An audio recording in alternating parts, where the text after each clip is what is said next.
Hello, welcome to Programming Team, and in this video we'll be solving the problem variations, which is from just a minute, which is from the ZCO practice contests, which you can find on CodeChef. So you just enter CodeChef, you can go to compete, you can just say all contests. Here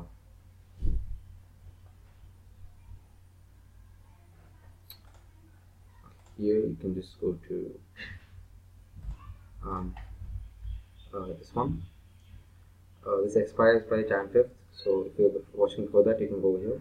If you're watching after Jan 5th, you have to search it over here, somewhere here, right? Now, so here, I'm solving this problem, which is variations, the fourth problem. I've done these three. I haven't recorded them, but this is the one I'm recording. So the question says, we have two integers x and y that have a variation of at least k.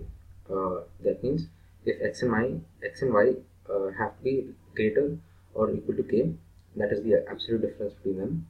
Given a sequence of n integers a1, a2 till an and k, the total variation count is the number of pairs of elements in the sequence with variation of at least k.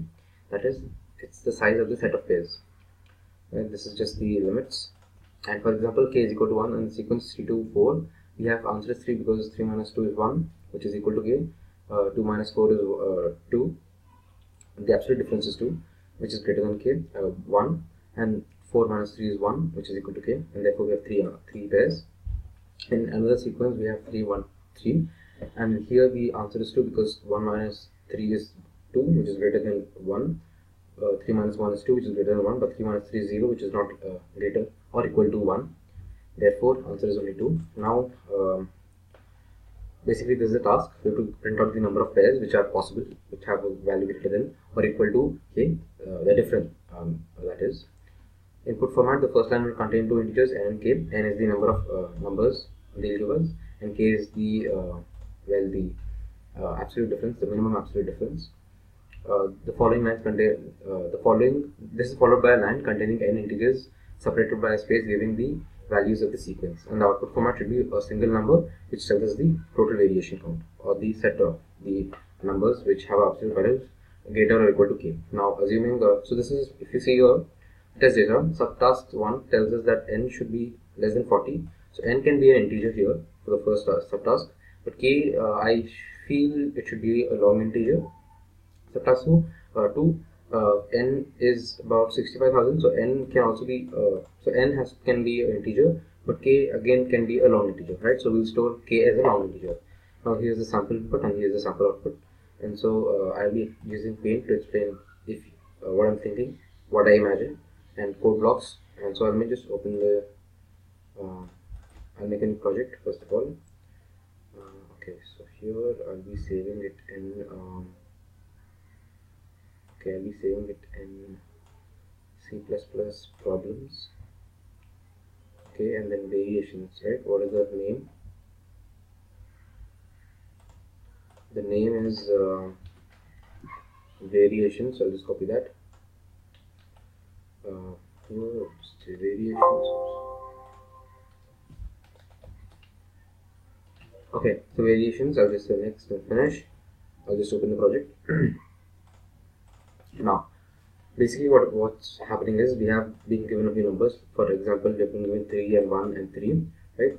So basically we can store them in an array. So I'll just say first of all, how many integers are there? So I'll just flip the screen here, and so we have input format. We have just decrease this and increase the text size. Okay, decrease a little bit. Okay, so now I'll be first making an integer, say n, right, and a long integer, say k, right, and then I'll just say cin n and k, right. Oops. And then I'll make an array of n. The size will be n, and a for loop 0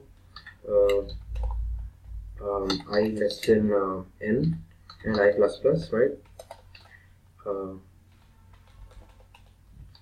And then I can just say cin array of ith this thing, right? And so now basically I've taken all the numbers and I've stored it in an array.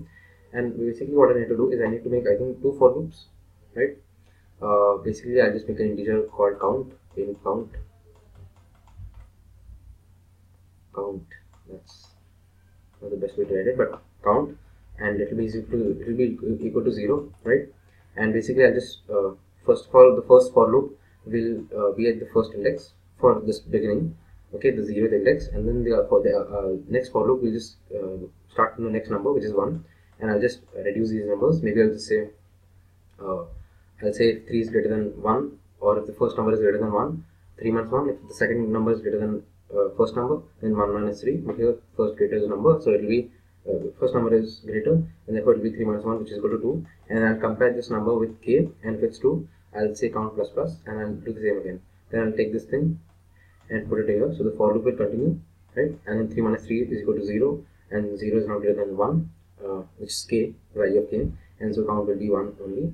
And then I'll do that till the end, which ends right here, and then I'll move to the next for loop, the next iterator of the first for loop, and then I'll do the same, right? So I'll just make 2 for loops, right? I can do that. That is one way. Second way is I've been given 3 1 3, right? I can first sort it. So if I sort it, it will become 1 3 3, right? So the what do you call it? Efficiency of this program, the first thing I've made is big O of n square, right? Because first for loop and the second for loop n square. But what if I sort it, right? So if I sort it, I'll take the first number, right? I look at the difference between these two numbers. How can I do if I sort it, right? So I have 2 cases here. I have 2 cases. One is 3 1 3, and the second one I have is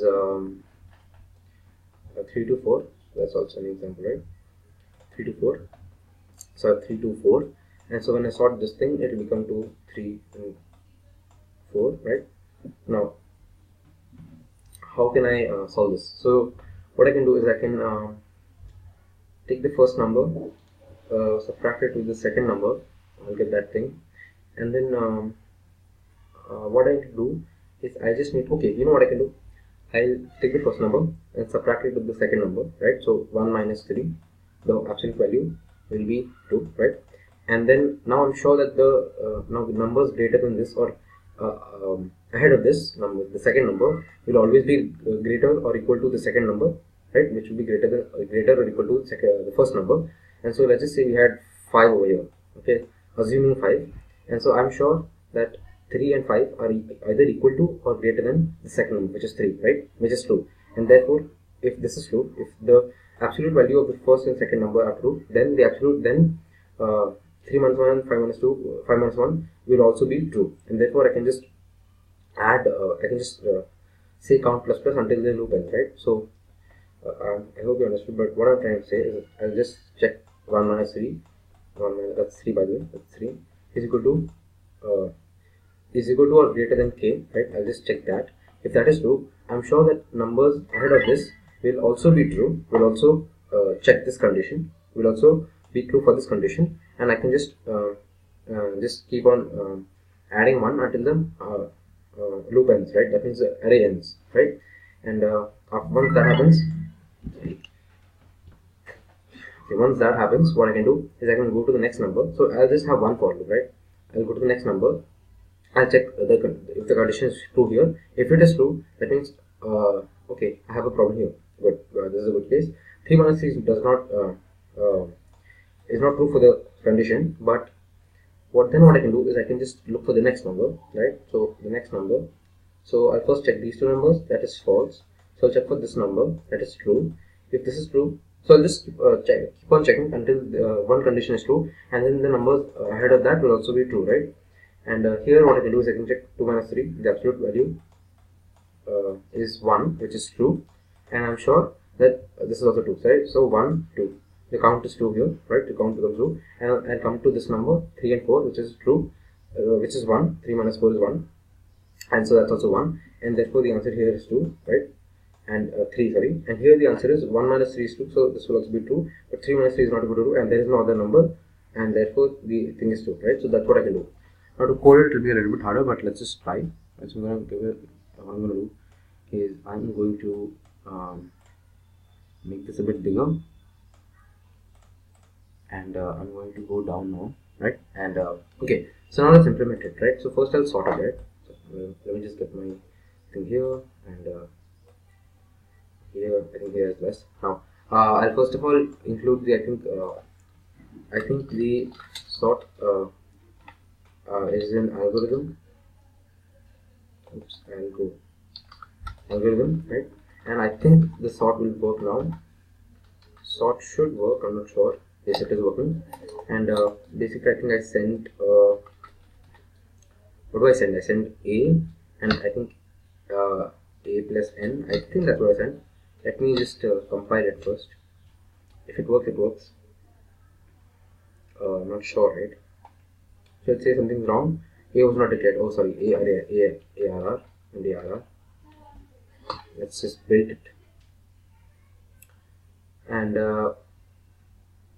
it works. So yeah, that worked, right? And now once I've sorted the array, what I can do is I can just so now what I do is I make a for loop. So just for a for loop, I'll be using the same integer I is equal to 0, I should be less than n, and I plus plus, right?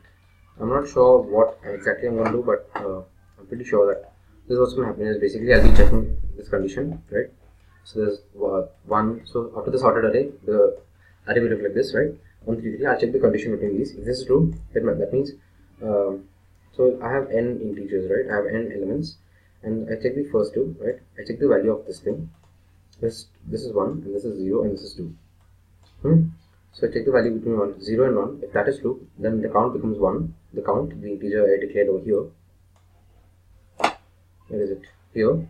That becomes 1, right? So count becomes 1, right? And then this is the first element, right? This is the ith element, which is the first element. And then the second element, where the loop ends, that will also be 1, right? So basically what I'm trying to tell you is, this number minus n, or actually n minus 2 is equal to how much? 3 elements minus 2 is 1, and so this will be added to the count. What it basically means is, let me just take another example. If the first array was 5, 3, 7, that's 4, 7, and then 1, and if k was equal to 2, okay, I'll first sort this array. Then the array will become 1, 3, 4, 5, and 7, right? And then what I do is I check this condition, right? And I'll just name the index 1, 0, 1, 2, 3, and 4, right? N is equal to 5, by the way, right? And so I'll be implementing this the code in the next video. So please watch the next video. And so basically 0, I'll check this condition. This is true, right? So I'll just do n minus 2, because why? Because the first two numbers have been given the true condition, and so n minus 2 is equal to 3, right? And why 3? Because this condition 4 minus 1 is 2, 5 minus 1 is 2, and 7 minus 1 is 2, and therefore count here becomes 1, and then I'll just add this number, which is 3,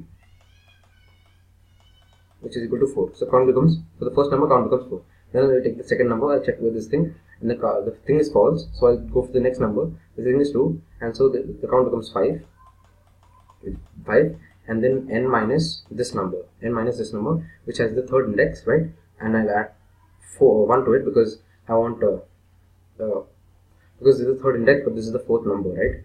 And therefore I'll add 4, which will give me 1, and I'll just add this number here, so it becomes 6. Count becomes 6, right? Count becomes 6. Now I'll take the second index, which is the third number. I'll do 4 minus 5. The absolute value is 1, which is false. I'll do 7 minus 4, which is true. And so I'll add 1, and then I'll see n minus this index plus 1, which is 5, so which is equal to 0, and therefore 0 will be added. So so now I know how to solve this problem, and in the next video we'll be actually implementing it. It wouldn't have taken so much time. It wouldn't have taken 15 minutes to solve this problem, but to explain it, I took this much time. So in the next video we'll be solving this, implementing it, and please join me back in the next video. Thank you for watching. Hit like if you like this video. Hit like if you like the idea of sharing my thoughts. Thank you for watching this video. Goodbye.